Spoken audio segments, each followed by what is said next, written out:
যত খুশি আইপ্যাকের লোককে পাঠান, আর যে 3 মাস বাকি আছে লুটে নেন, যা পারবেন লুটে নেন।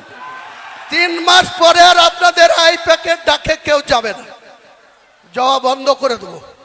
মুর্শিদাবাদে এখন থেকেই বন্ধ হয়ে যাবে, আর রাজ্যেও বন্ধ করে দেব। আর আপনার আইপ্যাক আছে, আপনি যে টাকা খরচ করে আইপ্যাককে রেখেছেন, এর আগে একজন প্রশান্ত কিশোর, তিনাকে 2020 সালে কশো কোটি টাকা চুক্তি করে নিয়ে এসেছিলেন। সেই প্রশান্ত কিশোর আপনাকে তৃতীয়বারের জন্য মুখ্যমন্ত্রী পদে বসিয়ে দিলেন। 100 কোটি দেওয়ার কথা ছিল, তার 2/3 দিয়েছেন, 1/3 দেননি। সে গুছা করে চলে গেছে। তারই একটা সংস্থাকে আবার আইপ্যাক বানিয়ে 20 বছর, 28 বছর, 26 বছর, 30 বছরের নন বেঙ্গলি ছেলেদের এনে আপনি এখানে টাকা লুটছেন, আর মুখে বলছেন বাঙালি। মুখে বাঙালি। শত্রুঘ্ন সিনহা কোন বাঙালি? ইউসুফ পাঠান কোন বাঙালি? কীর্তি আজাদ কোন বাঙালি? লজ্জা করে না আপনার মানুষকে ভাওতা দিতে, মিথ্যাচার করতে? আপনি হুমায়ুন কবিরকে বলছেন গদ্দার। সাহস থাকলে আপনি ওপেন চ্যালেঞ্জ করলাম, আপনি ডাকবেন, আমি চলে যাব, কোনো ভয় নেই। আমি উপরওয়ালা ছাড়া কাউকে ভয় পাই না। যা হবার হবে। আপনার সৎ সাহস থাকলে আপনি চ্যানেলে বসবেন, আপনার ঠিক উল্টো চেয়ারে বসে আপনার প্রশ্ন উত্তরের জবাব আমি দেব, আর আপনি আমার প্রশ্নের জবাব দেবেন। এটাই আমার চ্যালেঞ্জ। আর আজ এই ডায়াস থেকে বেশি কথা বলবো না। আমাদের দলের নাম কি, দলের এজেন্ডা কি? শাহজাহান সাহেবকে আমার লাখো লাখো শুকরিয়া, সালাম, আদাব জানাই, এত বড় একটা সিদ্ধান্ত জনমানুষের সামনে ঘোষণা করার জন্য। আবার আমি আপনাকে সালাম জানাই। তো আমি মমতা বন্দ্যোপাধ্যায়কে ব্যক্তিগতভাবে একজন বাংলার নেত্রী হিসাবে, ত্যাগী মহিলা হিসাবে, অনেক ছোট থেকেই যখন কংগ্রেস করতাম, উনি যখন প্রদেশের সভানেত্রী ছিলেন যুবর, তখন আমরা এই জেলায় প্রায়ত মান্নান হোসেন জেলা সভাপতি, আমরা ব্লক সভাপতি জেলা কমিটিতে। 1997 সালে তৃণমূলের জন্মের আগে উনি একটা ডিএম অফিসে তালা দেওয়ার কর্মসূচি করেছেন। প্রত্যেকটা ডিএম অফিসে তালা ঝুলাতে হবে। তা আমি সেই তালা ঝুলানোর নেতৃত্ব দিতে গিয়েছিলাম। ধ্রুব চ্যাটার্জি বলে একজন টাউন ওসি ছিল, অনেক লম্বা চওড়া ফিগার।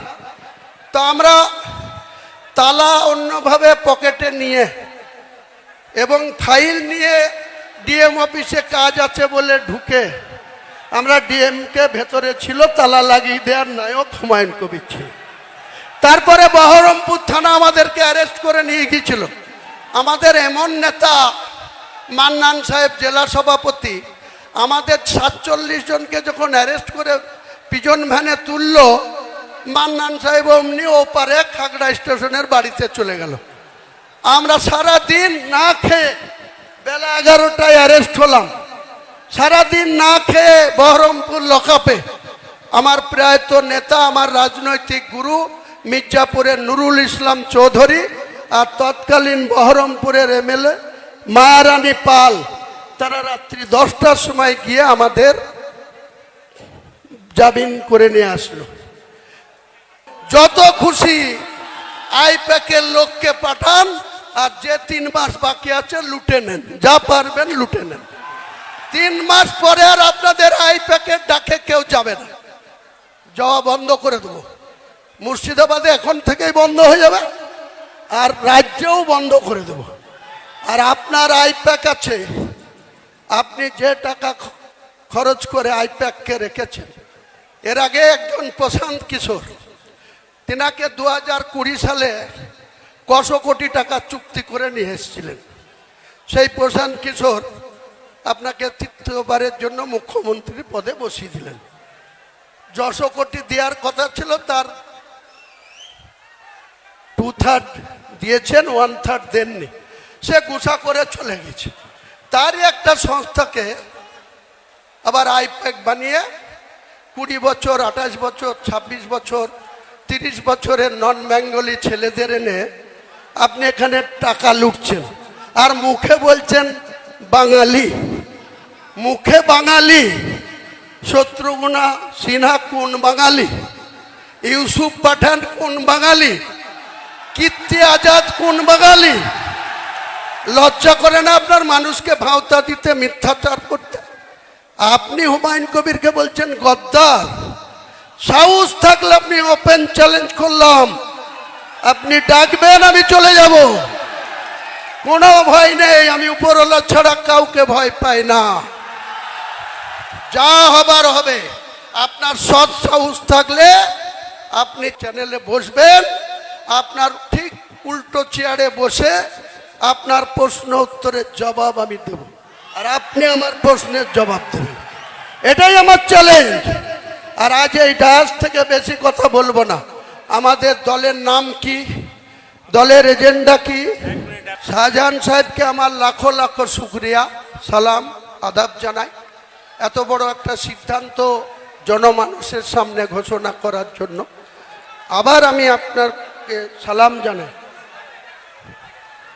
তো আমি মমতা বন্দ্যোপাধ্যায়কে ব্যক্তিগতভাবে একজন বাংলার নেত্রী হিসাবে, ত্যাগী মহিলা হিসাবে, অনেক ছোট থেকেই যখন কংগ্রেস করতাম, উনি যখন প্রদেশের সভানেত্রী ছিলেন যুবর, তখন আমরা এই জেলায় প্রায়ত মান্নান হোসেন জেলা সভাপতি, আমরা ব্লক সভাপতি জেলা কমিটিতে। 1997 সালে তৃণমূলের জন্মের আগে উনি একটা ডিএম অফিসে তালা দেওয়ার কর্মসূচি করেছেন। প্রত্যেকটা ডিএম অফিসে তালা ঝুলাতে হবে। তা আমি সেই তালা ঝুলানোর নেতৃত্ব দিতে গিয়েছিলাম। ধ্রুব চ্যাটার্জি বলে একজন টাউন ওসি ছিল, অনেক লম্বা চওড়া ফিগার। তো আমরা তালা অন্যভাবে পকেটে নিয়ে এবং ফাইল নিয়ে ডিএম অফিসে কাজ আছে বলে ঢুকে আমরা ডিএমকে ভেতরে ছিল তালা লাগিয়ে দেওয়ার নায়ক হুমায়ুন কবির ছিল। তারপরে বহরমপুর থানা আমাদেরকে অ্যারেস্ট করে নিয়ে গিয়েছিল। আমাদের এমন নেতা মান্নান সাহেব জেলা সভাপতি, আমাদের 47 জনকে যখন অ্যারেস্ট করে পিজন ভ্যানে তুলল, মান্নান সাহেব অমনি ওপারে খাগড়া স্টেশনের বাড়িতে চলে গেল। আমরা সারা দিন না খেয়ে, বেলা 11টায় অ্যারেস্ট হলাম, সারাদিন না খেয়ে বহরমপুর লকআপে। আমার প্রায়ত নেতা, আমার রাজনৈতিক গুরু মির্জাপুরের নুরুল ইসলাম চৌধুরী আর তৎকালীন